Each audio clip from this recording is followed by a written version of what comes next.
there's always clinical data to back up what I find kinesiologically. So, you know, I never use less than 2 checks and balances to back up a diagnosis.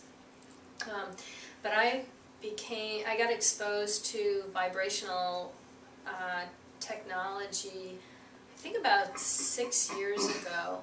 And the first thing that I had an experience with, and the minute I stepped on it, it was really apparent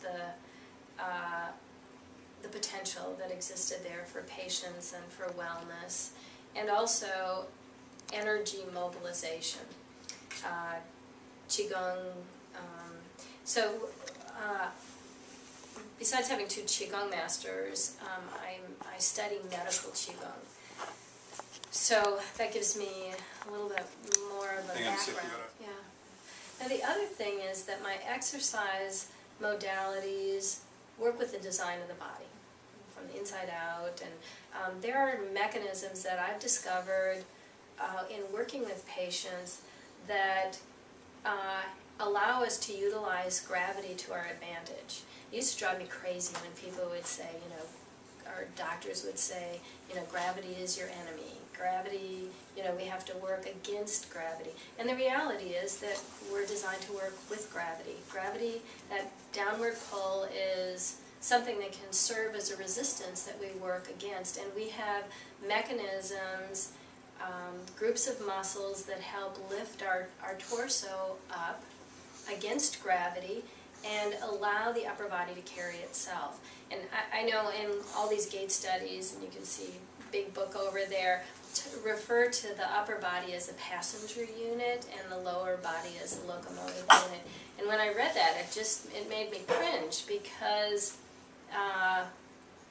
we need the upper body to use the ability it has, and it's designed to carry itself, or at least you know, lifts itself off the lower half of the body, so you have more power, explosiveness, speed, and better alignment, balance, and energy flow. Because I also was born with a genetic predisposition to being my thoracic region being kyphotic or rounded. My vertebrae are wider at the back and very narrow at the front, and my son has the same condition. And my mother used to always say, stand up straight, stand up. And I remember saying to her, if I could, I would. You know, I don't like how it feels to be rounded over. It doesn't look good. So a lot of my life has been spent trying to understand that mechanism. So probably because of that, I have a little bit more of a understanding, because organically I can feel what makes a change. So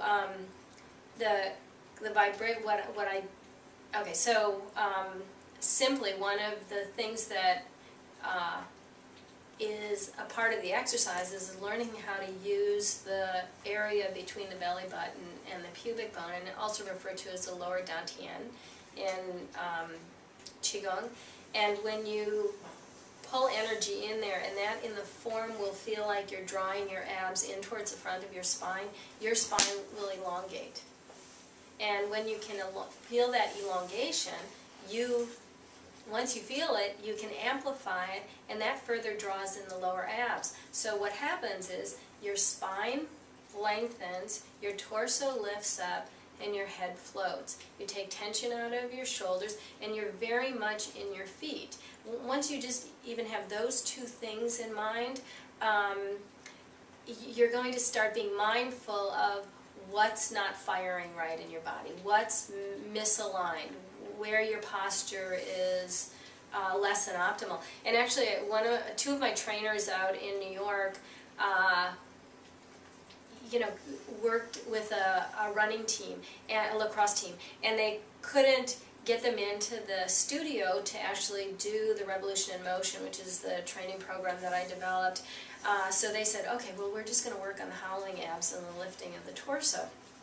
And it was instant. They ran so much faster, they just smoked it, and the power that they had. So all they had to keep doing was remind these kids, you know, hollow your abs, lift your torso. I mean, it just became like their mantra. So the reason that's a long explanation to why the vibrational technology was so appealing to me, because the amplification of that resistance of gravity helps people find that easier, and you can tap into it. And so it's going to continue to upgrade those that muscular design and that neurological design that I've identified that's critical to posture, energy, movement, power, explosiveness.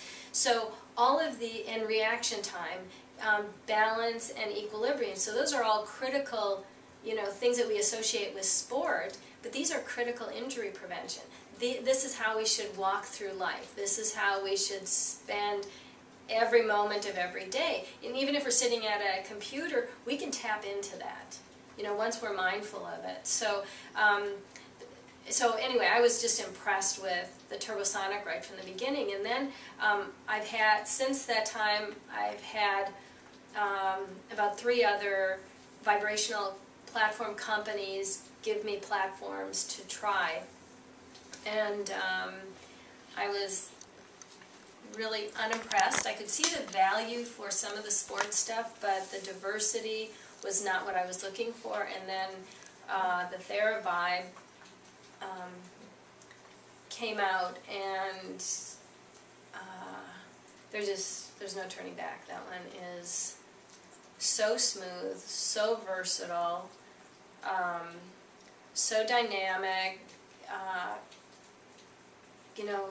Everything about it is so practical, from the feel to the design of it, its usefulness.